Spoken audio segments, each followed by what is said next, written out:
Story RH, le podcast RH qui ne vous raconte pas d'histoire. Bienvenue à toutes, bienvenue à tous. History is made of stories. Dans cet épisode, nous allons parler des valeurs et notamment du fait qu'il est nécessaire de les expliquer concrètement. Chez nous, nos valeurs sont les piliers de la stratégie. C'est pas compliqué. Pour bien te les faire comprendre, on te met tout au centre ou au cœur. Le client au centre de nos préoccupations. L'humain au cœur de notre engagement. Ça va faire beaucoup de monde au milieu tout ça. Bref, en gros, c'est stratégique parce que c'est important et c'est au centre, parce qu'on le dit. Encore faudra-t-il le prouver, mais c'est un autre sujet. Non seulement il ne suffit pas de le dire, encore faut-il des preuves. Mais avant tout ça, encore faut-il que chacun et chacune comprennent ce que ça signifie vraiment. Alors, les valeurs, ça s'explique. C'est quoi l'histoire ?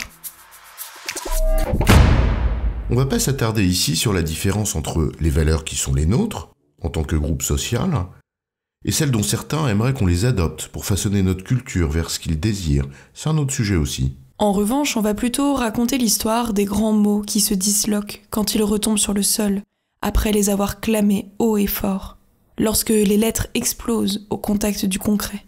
Même des mots simples. En entreprise, ces fameuses valeurs prennent plus généralement la forme de quelques mots affichés, et plus ou moins conformes à la réalité, certes, mais qu'on résume surtout, le plus souvent, juste à quelques mots: respect, audace, innovation. Bref, ce en quoi on croit. Donc on voudrait que tu crois. Sauf que ces mots, supposés constituer des guides dans nos actions, chacun les met à sa sauce. Et c'est normal. C'est même l'intérêt des dictionnaires. Mettre les mêmes choses sur les mêmes mots. Prenons un exemple simple.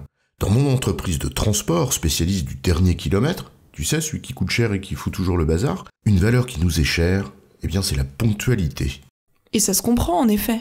Et donc c'est un principe d'action qui doit nous guider en permanence, y compris en interne. L'heure, c'est l'heure. Avant l'heure, c'est pas l'heure. Et après l'heure, c'est plus l'heure. Quoi de plus simple ? On a rendez-vous à 8h, donc je suis là à 8h, et toi aussi. Ouais, enfin, si j'arrive à 8h05, tu vas quand même pas m'en faire un fromage. Je suis à l'heure. Ouais, sauf que tu m'as fait attendre 10 minutes. Parce que moi, pour pas prendre le risque de ne pas être là à 8h, j'étais arrivé 5 minutes en avance. Bref, c'est le début du bordel. L'heure, c'est l'heure, d'accord, mais chacun voit midi à 14h. La ponctualité, c'est pourtant pas bien compliqué à comprendre. Tu arriveras à l'heure. Et si on se met pas d'accord sur ce que ça signifie très concrètement, chacun arrivera à ce qu'il estime comme étant l'heure. Les clients au centre, ça veut dire quoi ? Est-ce que nous mettons toutes et tous les mêmes représentations derrière cette belle invitation à le satisfaire ? Ça signifie quoi dans ton travail concret à toi ? On peut bien sûr commencer par aller plus loin que l'injonction d'un mot brandi comme un étendard. Tiens, les entreprises font souvent des listes de comportements in et des comportements out. Oui, c'est un premier pas, en effet, mais il est à double tranchant. On traduit ce que cela veut dire et on l'illustre en disant « ce comportement-ci c'est bien et ce comportement-là, c'est pas bien ». Et au moins ça a le mérite de rendre les choses un peu plus concrètes. En ça, c'est pertinent. Mais c'est quand même un peu infantilisant. Genre fais pas ci, fais pas ça. Une injonction, ça va.